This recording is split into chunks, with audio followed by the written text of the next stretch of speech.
I would like to introduce Bradley Howell from Trent University in Canada. We'll be talking about predicting behavior of wild fish. Whoa, I'm going to set a 10-minute timer so I don't go over. Thanks everybody for being here. I think especially on a Friday morning, it's good to see so many people present. Today, I'm going to talk about fish and how we can use different traits like metabolism, growth, diet to predict their success, but ultimately their survival in wild systems. These clickers have been notoriously finicky for everybody. Oh, I ruined it. Okay, so I'm going to start by saying this is not going to be really heavy in results. It's more of a very much a work in progress. I'm looking for a lot of feedback if anybody has ideas or suggestions, but I'm going to start here. So I want you to look at this and I want you to think, which of these looks safer?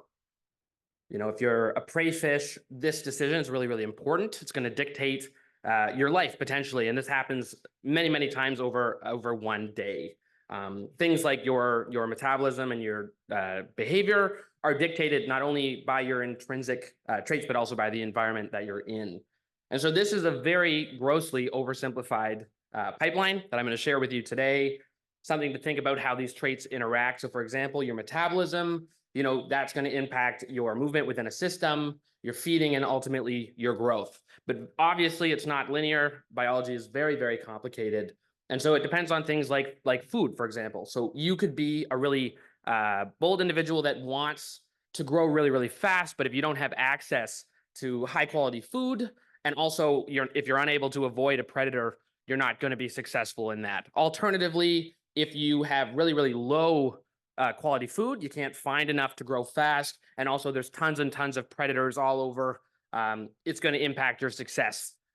So this depends really heavily on context, environmental context, a feedback loop, and also the ecological constraints of that system. And so every fish is individual, right? It's not the same. We are different in our traits. They are kind of on a sliding scale. So for example, your metabolism can be high or low. You can be really active or really inactive in your behavior. You can feed really broadly or be very specialized. And also your growth can be really fast as a result of that, or really slow. And all of these, as I've said, ultimately impacts your survival and your success, if you want to think about it that way.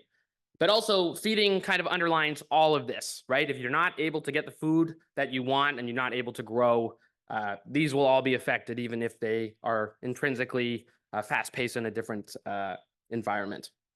And so I'm going to use two really common North American fish species. These are the ones that I'm studying today to kind of give you an example of how this works. It brings us to the pace of life hypothesis, which is, again, suggesting that we should be able to see correlations between these different traits. And so you can think of individuals as a live fast or die young sliding scale, depending on the context that you're looking at. So for example, this bluegill is the prey species in this system. So we can think of its success being related to having a really low metabolism. For example, they're inactive, they're feeding narrowly, and they have really slow growth. In other words, they're staying really sheltered in dense vegetative cover, and they're not growing the fastest or the biggest that they can, but they're surviving. And that's the key here.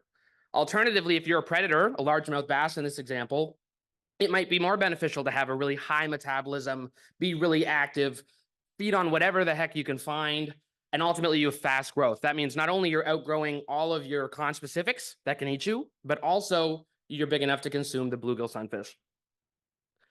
And so the pace of life has kind of been contested. It's shown to be more supported in things like invertebrates, and large ectotherms like fishes get generally less support. But we can typically, when they look at individual traits, they're doing it in a lab. You're looking at a very specific relationship between two traits, and you're lacking all of that environmental context that I was talking about earlier that can derail the whole thing. So this study that I'm doing now is trying to look at all of these traits, the whole group in an environmental context with real wild fish, trying to get their natural behaviors. And so I have three main objectives. The first one is to link metabolic rate, growth patterns, dietary signatures, and individual habitat use, and then relate that to the risk-taking behavior. The second one is to test whether trait behavior relationships predict actual predation risk, And I'm going to do this using acoustic telemetry. And third, I'm going to compare patterns across prey and predator species to see if trait-driven strategies are emerging on both sides of the predator-prey equation. And so here's my study site. It's called Lindsay Lake. For those of you not from North America, which I think is the vast majority here, it's kind of smack dab in the middle of Toronto and Ottawa. Those are kind of the two main points. This system's really cool. It's about 16 hectares, so it's a relatively small lake. And it has a lot of different environment types for these fish. So we can have really, really dense matted vegetation in the shallows, which is beneficial for all of the prey species. And then we get higher vegetation, and then it drops onto a little lower. And then eventually in the middle, it's kind of a barren silt zone. So that gives a really good opportunity to study predator, prey, and trait relationships in this natural laboratory across a gradient. And so I'm using a bunch of different methods. So I'm going to talk about the ones that are looking at their intrinsic traits. So the first thing I did is I did lakeside intermittent respirometry. So I dragged all of the respirometers and things you've seen in all those other talks out to the lake. And I was looking at standard metabolic rate. So we're looking at that oxygen consumption, and we're relating that to kind of the baseline energy demand of that fish. Secondly, I took a fin clip. And so this allowed me to do stable isotope analysis. And so I'm looking at delta 13C and delta 13N values, which are going to give us their feeding niche, but also whether they're closer to shore or further offshore when they're feeding. And finally, I took a scale, just one of those scales on the side of the fish, and I counted the rings to age that fish. And I don't know how many people here have ever tried to age a fish, but this is what it looks like. I thought you might find this interesting. It's like a tree stump. You know, you've got these rings that give you growth over time. You'll maybe notice on this slide, there's larger rings where I've indicated with those black lines there. And so we can count this fish to be up to 4 years of age. And the growth rate that we can calculate is the distance between each of those annual growth rings. And also, if anybody wonders what field respirometry looks like, it's kind of a hot mess. You know, there's stuff everywhere, but we do our best. And it works. I mean, in realisticness, you know, it's the same system that we use in lab, and it does a really good job of giving us metabolic rates. And we can do it right there beside the water and then put them back and see what their behavior is like immediately after. So it's a really strong tool for that. Okay, so now I'm going to talk about telemetry. I don't think I've seen any one maybe other talk here. We were using Innovacy receivers and acoustic tags. Okay, so this is the lake as I've shown you before. We have 34 Innovacy HR3 307 kilohertz. I can give you all the deets on that. But what you need to take away from here is we have a lot of receivers jammed into this tiny lake, super, super high resolution data. Okay, so each of these fish has an acoustic tag surgically implanted in it, and it talks to the receiver and gives us kind of the location through triangulation in each of these locations. But on top of all of this, I have also done vegetative mapping, so I can see which zones of the lake correspond to where the fish might want to hang out if it's trying to hide from predators or be conspicuous if it is a predator. So you'll see here we have floating vegetation, tall, short, and none. So we've tagged a lot of fish. I'm only going to talk about bluegills today, but just for some context here, we've tagged 83 largemouth bass, 69 pumpkin seed, and 74 bluegill. I'm going to be working on all these species, but today I'm just focusing on the bluegill results for brevity. Another context thing, each fish can provide like 250,000 detections over like 177-day battery life of these tags. And right now we have over 1 billion detections. So that's a lot of data to work through. And we're in the process of doing that. So now I'm going to talk about some of our results. So again, we're talking about the metabolism that we were looking at through the lakeside intermittent flow respirometry. Here you're going to see the MO2, so milligrams of oxygen per kilogram per hour. And so you'll see the main thing I want you to see here is like we have temperature below in the yellow. It's a natural system, so obviously it's going to drift a little bit. But the fish is starting off, you know, energetically active as it would, and then it rests or relaxes over time. And so we know it's kind of working well there. Here, you know, I'm showing the best SMR, which I calculate. This one's about 96 or 80. 86, I think. This is the standard metabolic rate of all the fish that I have processed so far. Each dot is an individual. The median SMR is around 96 And so that's interesting. We're seeing a lot of variation. You'll notice some fish are up to 110 and some fish are down below 90. So we're seeing some variation there, which is a good indication that there might be pace of life variation here. Okay, I'm going to talk about the isotope results. So this shows the delta 15N and delta 13C values. That means nothing to most of us, so I have dumbed it down, and it looks like this. So what I want you to see is, the y-axis or the nitrogen shows us the trophic level, whether it's feeding really, really high or really, really low. And the x, which is the carbon, shows us whether it's closer to near shore in the vegetation or like offshore in the pelagic zone. You're going to notice, again, there's a wide isotopic feeding niche here, which is what that ellipses shows. So basically, they're feeding on a bunch of different stuff. So the age stuff, most of our fish are 4 years old, but we have captured, kind of the gamut here. There's definitely more fish that are 4 years old, but we have, anything from just over 2 years to just over 5 years. So again, we're seeing different, we're going to measure these traits in different aged individuals. This is the von Bertalanffy growth curve that I've calculated for all the fish so far. The average is in the middle, but what I want you to focus on is all the individual lines in the back. Again, we're noticing that fish that are larger at a particular age than all those other individuals stay large compared to all the other ones. And the ones that are starting off smaller also are staying smaller, which is cool. And we're also seeing a lot of variation. For telemetry, I calculated the time that they spent in different vegetation zones based on that map that I showed you earlier. It's kind of a no-brainer. They want to spend a lot of time in the dense vegetation because it has the most cover. But also they're spending other times in the tall vegetation or short vegetation or no vegetation. So as we analyze more fish, we may see. But again, they're spending different amounts of time, up to 8 hours or, maybe below 1. This is their distance traveled. So I was measuring how much groundwater they covered over the first 24 hours just to keep this small for you. And again, you're going to notice some individuals are only swimming, the median is about half of a kilometer in one day, but other fish are covering up to 4 kilometers, which means they're going everywhere. They've got a lot of ground to cover, which is interesting.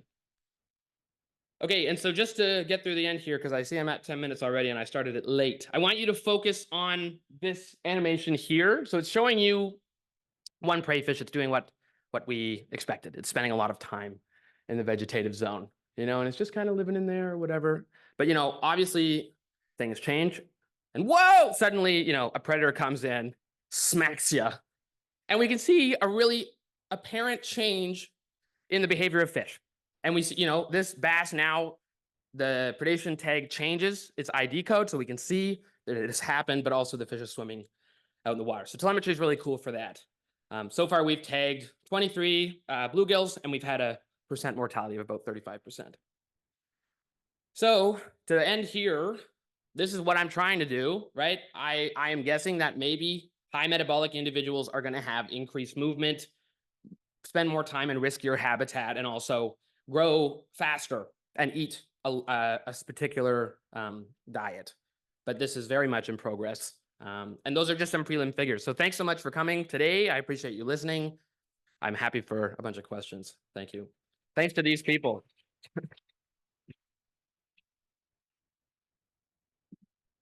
Thank you, Bradley. Thank you. Questions. I'll start with the nearest. Thanks. Cool system. Just can you take me through again the risk of the different habitats? Like there's the barren area, but is there any reason for the fish to go there other than escaping predation? So I just talked about bluegill today, but we have 2 different prey species that we're analyzing in the same system. What we know, when there's really high density of bluegill and pumpkin seed in the same system, they can do niche partitioning. So one will specialize on gastropods, and which would be the pumpkin seeds. And the bluegills then, because they are trying to kind of shift out, will feed really pelagically on zooplankton. And so if we saw, like I showed you in the animation, a bluegill that has not shown predation in its tag and it's spending a lot of time out in the water, that means it's doing something very, very different. So that's where we would see that difference. Yeah, thank you.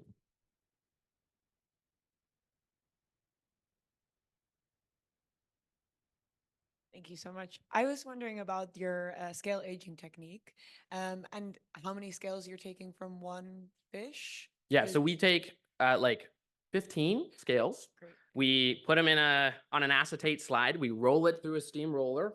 We get the impression on that slide. And so we have between 4 and 5 scales for each fish. Okay. And we choose because obviously everyone's not going to imprint perfectly. Mhm. So we do, you know, out of the 5 that we would press, we probably have 3 or 2 good ones. Okay. And so then those get aged by one person. Then I go and make sure I have the same count as them. And we do that over time. So yeah, Nice, it's a thank little you. more complex than it looks, but Yeah. yeah. Thank you. Oh, there's another one. I thought I was off the hook. Thanks for the presentation, and I appreciate the energy. In terms of strategy, prey, predator, what do you think about passive predators such as pike, who did not move a lot and would just burst to capture their prey and remain really, really, really calm? What do you think about your theory of life pacing? Right. So there are pike in this system. We didn't do any of the fancy respirometry and everything on it because it was super hot in the summertime and they probably would die. There's a side quest on this project where I put accelerometers in pike and bass, and I'm trying to see if the acoustic telemetry path that we can map basically aligns with a tail beat frequency or accelerations, which we have to calculate more complex with the telemetry data. I think there is something to be said about hunting strategy and also like how that plays into it. I have not played with any of the data yet, but I'm on the same brainwave as you for that. Yeah, thank you. Great. Time for one more quick question.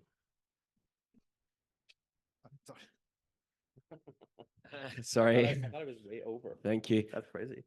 I missed. Did you also tag? Sorry. Did you find out the SMR for the bass, or is it just the sunfish? We will. I haven't done that yet. No. Okay, but so for the fish that you've already tagged, Yeah. or that you're going to find out for the fish that you've tagged. Is that Yeah. the So for idea? for the 74 bluegill and whatever the numbers I gave you, Yeah. all of those fish are Okay. will provide metabolism, Okay. growth, diet, whatever. Cool. But I've only analyzed the bluegill because we just like 2 months ago Okay. pulled all the receivers out. So I'm just playing with the data now. So kind of a further question is how did you sample the fish out of interest? How do we what? Sorry. Sample the fish. How did you catch the bass, for Oh, the instance? bass were caught with angling, but all of the fish had to be fasted. So, the bluegill we fasted, so they sat for 22 hours out in the water waiting to be fed. The bass, because they were angled and we couldn't fast them the same way, all of those got gastric lavage to make sure they weren't digesting anything. Yeah. The angling itself could induce a stress. So one thing I would perhaps suggest maybe as a next step, or maybe to think about is perhaps use use a seine net to catch some bass as well, just because you might be kind of pre-biasing the population in taking just very aggressive fish by angling. Right. So it might be a useful thing to do in the future. Yeah. Thank you. But cool, very cool. Thank you. Thank you.